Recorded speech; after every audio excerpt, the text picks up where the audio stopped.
Okay, so have you ever thought about how you invent a job? I mean, not just any job, but maybe the hardest, most important job in the entire world.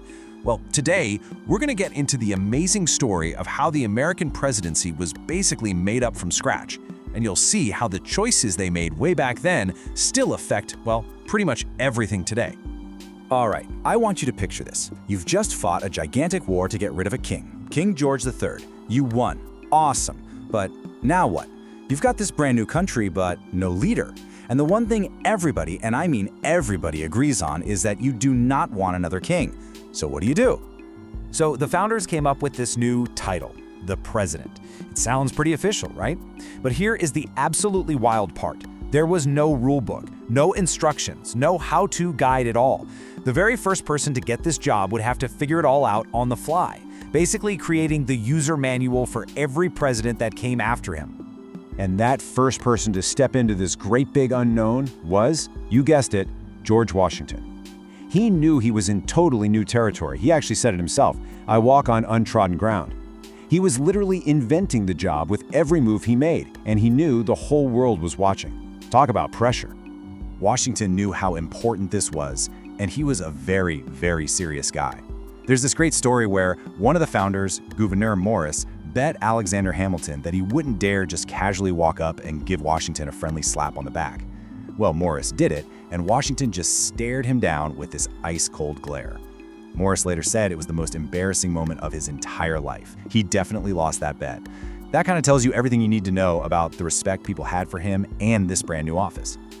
But he wasn't just some stone-faced guy in a painting. For his time, he was a giant, standing over 6'2". And you've probably heard that story about his wooden teeth, right? Yeah, totally not true. His dentures were actually made from a weird mix of lead, ivory, and even teeth from cows and horses. Yikes.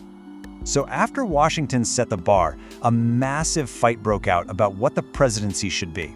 And this wasn't just between any two politicians.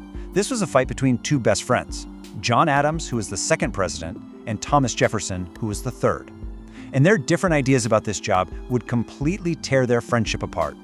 It pretty much all boiled down to this. Adams thought that the president and the government needed to be really strong to keep the country from, falling apart. Jefferson, on the other hand, was terrified of that idea.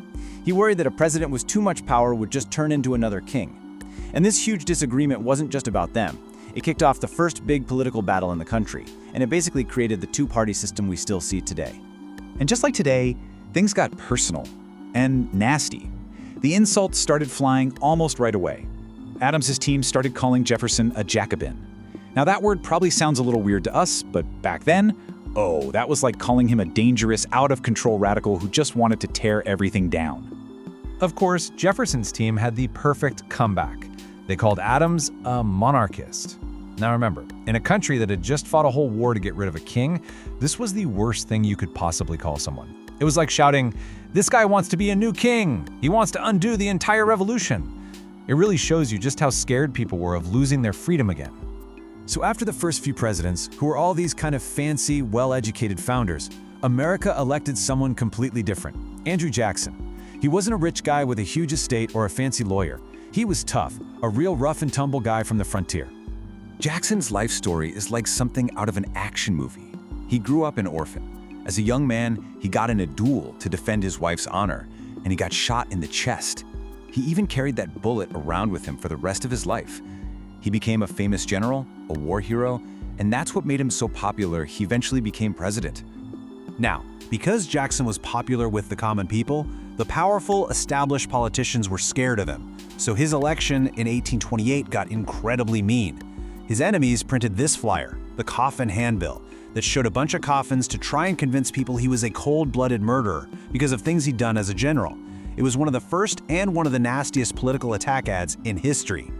So these first few presidents, Washington, Adams, Jefferson, Jackson, they didn't just have a job, they built it. And the amazing thing is, the arguments they had way back then are the same arguments we're still having today. How much power should one person have? Is it better to have a strong president who can get stuff done, or should their power be limited so they don't become too powerful? The debate is still going on.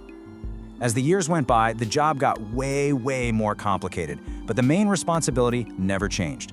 A president from much later, Harry Truman, had a famous sign on his desk that said it all: "The buck stops here." That's a simple way of saying that in the end, the president has to make the toughest calls and the final responsibility is all on them. So, here we are after more than 200 years of big arguments, political fights, and impossible choices, and the job of the president is still being shaped by every single person who holds it. And that brings us to one last question for you to think about. What do you think makes a great president?